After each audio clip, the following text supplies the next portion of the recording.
Video Quiz 5, Chapters 8 and 12.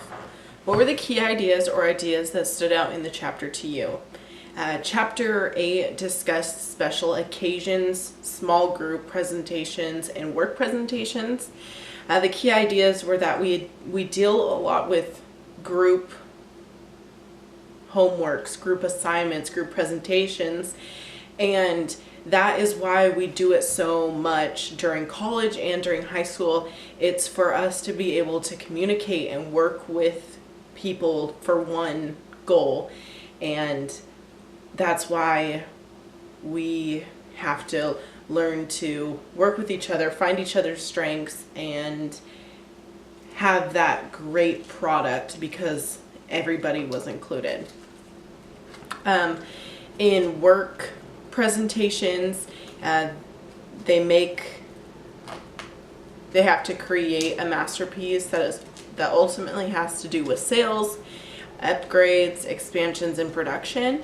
So it's very important to know your facts and to create a presentation that's solely for people who understand exactly what you're already talking about. Chapter 12 discussed about service learning and how we can take away all that we learned from this class and be able to go work with nonprofit organizations and other companies to create speeches.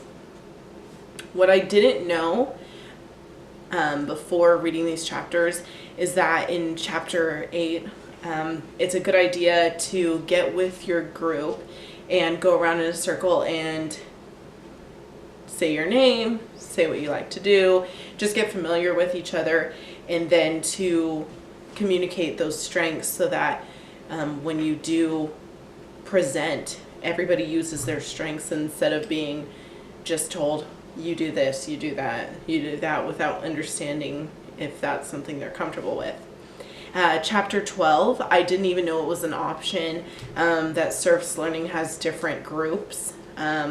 Department of Communication for Public Speaking says that there's an honors service learning, a traditional service learning class, and online public speaking courses for people who want to go farther in speech.